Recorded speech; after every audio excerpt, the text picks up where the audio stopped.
ছাত্র জনতার অভ্যুত্থানের মুখে ভারতের ঠাঁই নেয়া বাংলাদেশের সাবেক প্রধানমন্ত্রী শেখ হাসিনাকে দেশে ফেরত পাঠানোর ইঙ্গিত দিয়েছেন প্রধানমন্ত্রী নরেন্দ্র মোদী। ভারতের প্রধানমন্ত্রী নরেন্দ্র মোদীকে বাংলাদেশের ক্ষমতাচ্যুত পলাতক প্রধানমন্ত্রী শেখ হাসিনাকে তার দেশে ফেরত পাঠানোর আহ্বান জানিয়েছে অল ইন্ডিয়া মজলিস প্রধান আসাদুদ্দিন ওয়েসি। मोदी जी, सीमांचल में कोई बांग्लादेशी नहीं है। दिल्ली में तुम्हारी एक बहन बांग्लादेश की बैठी है। বাংলাদেশের রাজনীতিতে নির্বাচনের তোড়জোড়, আর ভারতের রাজনীতিতে হাসিনা ফ্যাক্টর। আর সে কারণেই ক্ষেপছে ভারতের বিরোধীরা। তারা বাংলাদেশি হাসিনাকে সবার আগে ফেরত পাঠানোর দাবি তুলছে। নিউ ইয়র্কে একসঙ্গে চারটি অভিযোগ করে ভারতের বিরুদ্ধে তীব্র সমালোচনা করেছেন বাংলাদেশের প্রধান উপদেষ্টা ডক্টর মোহাম্মদ ইউনূস। এ অভিযোগে কেঁপে উঠেছে বিশ্ব কূটনীতিক অঙ্গন। ভারতের ভুয়া খবর, প্রোপাগান্ডা থেকে শুরু করে সাবেক প্রধানমন্ত্রী শেখ হাসিনাকে আশ্রয়, সব বিষয়ই একে একে তুলে ধরেছেন প্রধান উপদেষ্টা ডক্টর মোহাম্মদ ইউনূস।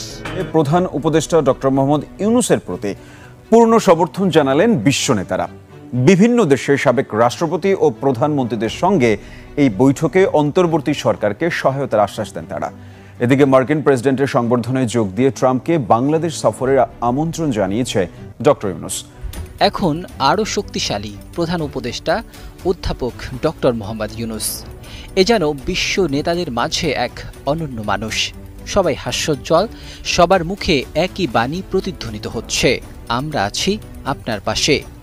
এই প্রতিধ্বনি শুধু কথার মাঝেই সীমাবদ্ধ নয়, বরং একটি দৃঢ় অঙ্গীকার, যা ডক্টর ইউনূসের প্রতি বিশ্বজনীন আস্থার প্রতিফলন। ডক্টর ইউনূসের সাথে নরেন্দ্র মোদীর তুলনাই হয় না, কারণ আপনি যদি বাঘের সাথে সিংহের তুলনা দেন সেটা একটু হলেও মেনে নেওয়া যায়, কিন্তু আপনি যদি বাঘের সাথে বিড়ালের তুলনা দেন সেটা কোনোভাবেই মেনে নেওয়া যায় না। আর এখানে ডক্টর ইউনূস সে হয়েছে বাঘ এবং নরেন্দ্র মোদী সে হয়েছে বিড়াল। সুতরাং বাঘ ও বিড়ালের সাথে তুলনা কোনোভাবেই হয় না। আর বাস্তবতা হয়েছে ওস্তাদের মায়ের শেষরাইতে, যেটা ইতিমধ্যেই ডক্টর ইউনূস সে কাজে কর্মের প্রমাণ করে দিয়েছে। কারণ ডক্টর ইউনূস সে বিশ্ব মঞ্চে বিশ্ব নেতাদেরকে নিয়ে এই নরেন্দ্র মোদীকে ধোলাই দিয়েছে রাম ধোলাই। আর যেই কারণে নরেন্দ্র মোদী রাম ধোলাই খেয়ে ডক্টর ইউনূসের কাছে হেরে গিয়ে ডক্টর ইউনূসকে স্যালুট জানিয়ে বাংলাদেশের শেখ হাসিনাকে বাংলাদেশে ফেরাতে আবারও বাধ্য হয়েছে। সে বিষয়ে দেখেছেন ভিডিও শুরুতে কিছু অংশ, এবার দেখবেন সম্পূর্ণ ভিডিওর বিস্তারিত। তার আগে ভিডিও অন করে যারা সাবস্ক্রাইব করেছেন তাদেরকে ধন্যবাদ, আর যারা এখনো সাবস্ক্রাইব করেন নাই তাদের কাছে অনুরোধ সাবস্ক্রাইব করে বা থাকা বেল আইকনটি বাজিয়ে দেবেন। তো দর্শক চলুন এবার আমরা দেখব যে এই নরেন্দ্র মোদী শেখ হাসিনাকে বাংলাদেশে ফিরিয়ে দিচ্ছে, এবং এর পূর্বে একটু দেখব যে ডক্টর ইউনূস সে বিশ্ব মঞ্চে বিশ্ব নেতাদেরকে নিয়ে এই নরেন্দ্র মোদীকে ধোলাই দিয়েছে রাম ধোলাই, এবং অন্যান্য নেতারাও এই নরেন্দ্র মোদীর বিষয়ে কি বলেছে আমরা এই বিষয়টা প্রথমে দেখে তারপর ওই বিষয়টা দেখব। ধৈর্য ধরে একটা লাইক দিয়ে সম্পূর্ণ ভিডিও দেখতে থাকুন। এখন আরও শক্তিশালী প্রধান উপদেষ্টা অধ্যাপক ডক্টর মোহাম্মদ ইউনূস। এ যেন বিশ্ব নেতাদের মাঝে এক অনন্য মানুষ। সবাই হাস্যোজ্জ্বল, সবার মুখে একই বাণী প্রতিধ্বনিত হচ্ছে, আমরা আছি আপনার পাশে। এই প্রতিধ্বনি শুধু কথার মাঝেই সীমাবদ্ধ নয়, বরং একটি দৃঢ় অঙ্গীকার, যা ডক্টর ইউনূসের প্রতি বিশ্বজনীন আস্থার প্রতিফলন। তার অভিজ্ঞতা, আন্তরিকতা ও দূরদৃষ্টি আজকের সংকটময় সময়ে দেশের জন্য অপরিহার্য হয়ে উঠেছে। অধ্যাপক ইউনূসের নেতৃত্বে অন্তর্বর্তীকালীন সরকারকে ঘিরে মানুষের মনে নতুন আশার আলো জেগেছে। দুর্নীতি, বৈষম্য ও অস্থিরতার বিরুদ্ধে তিনি যেন এক অনন্য প্রতীক। বিশ্বমঞ্চে তার এই অবস্থান বাংলাদেশকে এক টুকরো আলোর প্রদীপের মতো জ্বেলে দিয়েছে বিশ্ব নেতাদের কাছে। শুক্রবার নিউ ইয়র্কে হোটেল সুইটে একত্রিত হন বিশ্বের বিভিন্ন দেশের প্রভাবশালী নেতা। তারা প্রধান উপদেষ্টা অধ্যাপক ডক্টর মোহাম্মদ ইউনূস ও তার অন্তর্বর্তীকালীন সরকারকে পূর্ণ সমর্থন, বাংলাদেশকে এই গুরুত্বপূর্ণ সময়ে সহযোগিতা ও গুরুত্বপূর্ণ পরামর্শ দেওয়ার অঙ্গীকার করেন। জাতিসংঘ সাধারণ পরিষদের ৮০তম অধিবেশনের ফাঁকে লাটভিয়ার সাবেক প্রেসিডেন্ট ও নিজামি পঞ্জাবি আন্তর্জাতিক কেন্দ্রের সহসভাপতি ভাইরাভিগে ফ্রেবার্গারের নেতৃত্বে প্রতিনিধি দলটি প্রফেসর ডক্টর মোহাম্মদ ইউনূসের সঙ্গে সাক্ষাৎ করেন। উচ্চ পর্যায়ের এই দলে ছিলেন স্লোভেনিয়ার সাবেক প্রেসিডেন্ট বরুত পাহর, সার্বিয়ার সাবেক প্রেসিডেন্ট বারোস তাদিচ, লাটভিয়ার সাবেক প্রেসিডেন্ট অ্যাগিলস ভেলিসড, ইউরোপীয় কাউন্সিলের সাবেক প্রেসিডেন্ট ও বেলজিয়ামের সাবেক প্রধানমন্ত্রী চার্লস মিশেল, গ্রিসের সাবেক প্রধানমন্ত্রী জর্জ পাপেন্দ্রেউ, বুলগেরিয়ার সাবেক প্রেসিডেন্ট রোসেন প্লেভনেলিভ ও পেতার স্টোয়ানভ, ক্রোয়েশিয়ার সাবেক প্রেসিডেন্ট ইভা জোসিপোভিচ, বসনিয়ার হার্জেগোভিনার সাবেক প্রেসিডেন্ট ভ্লাদিন ইভানিচ এবং মরিশাচের সাবেক প্রেসিডেন্ট আমিনা গুরি ফাকিম। এছাড়া বিশ্বের আরও অন্যান্য অনেক নেতা উপস্থিত ছিলেন। অধ্যাপক ইউনুসকে কাছে পেয়ে এসব নেতারা যেন ভালোবাসায় সিক্ত। অধ্যাপকের নেতৃত্ব ও আজীবন দারিদ্র্য দূরীকরণ এবং সামাজিক ন্যায় বিচার প্রতিষ্ঠায় তার অবদানের প্রশংসা করে তারা বলেন, আমরা আপনাকে এবং বাংলাদেশের জনগণকে সমর্থন জানাতে এসেছি, আমরা আপনার পাশে আছি। তারা উল্লেখ করেন, প্রফেসর ইউনুসের নেতৃত্বে বাংলাদেশ সাম্প্রতিক সময়ে উল্লেখযোগ্য অগ্রগতি অর্জন করেছে।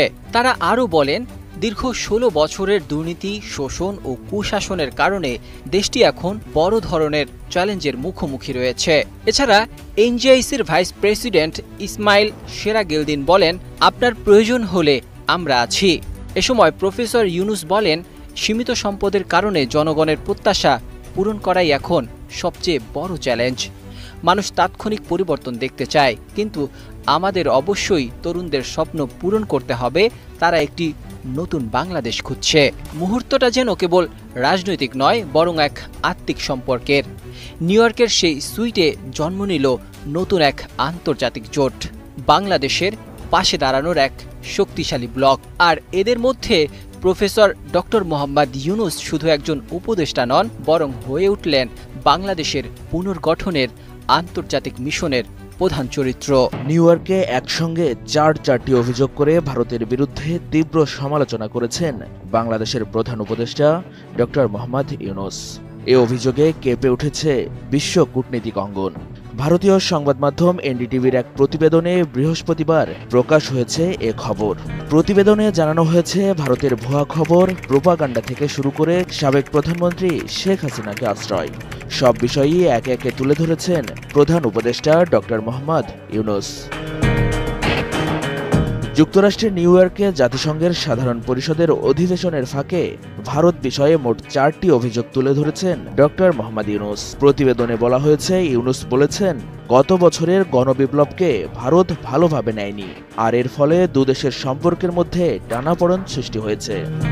ওই প্রতিবেদনে আরও বলা হয়, ইউনুস অভিযোগ করেছেন, ভারতের সংবাদ মাধ্যমগুলো ভুয়া খবর ছড়িয়েছে, ভারতের আন্দোলনকে ইসলামী আন্দোলন হিসাবে প্রোপাগান্ডা করেছে।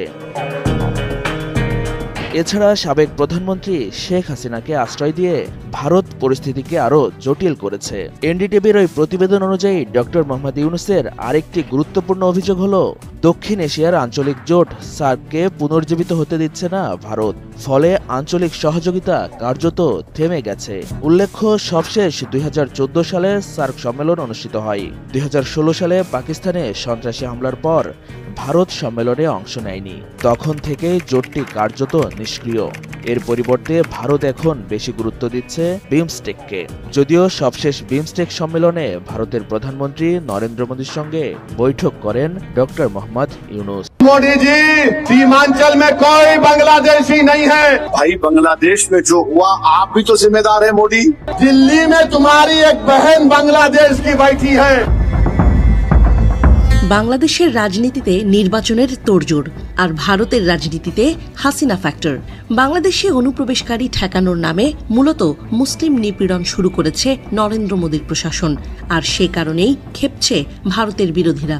তারা বাংলাদেশি হাসিনাকে সবার আগে ফেরত পাঠানোর দাবি তুলছে। সাম্প্রতিক সময়ে অবৈধ অভিবাসীদের বিতাড়নের নামে বড্ড বেশি বাড়াবাড়ি করছে ভারত। বাংলাভাষী কাউকে পেলেই বাংলাদেশি আখ্যা দিয়ে তাদের পুশিন করা হচ্ছে। আক্রোশ আছে মুসলিমদের ওপরও। আদতে অবৈধ বাংলাদেশিদের পরিবর্তে নিজ দেশের সাধারণ জনগণকেও জোর করে বাংলাদেশে পুশিন করছে তারা। বিশেষ করে ভারতের মুসলিম নাগরিকদের বাংলাদেশি ট্যাগ দিয়ে তাদের বিরুদ্ধে ধরপাকড় শুরু করেছে ভারত সরকার।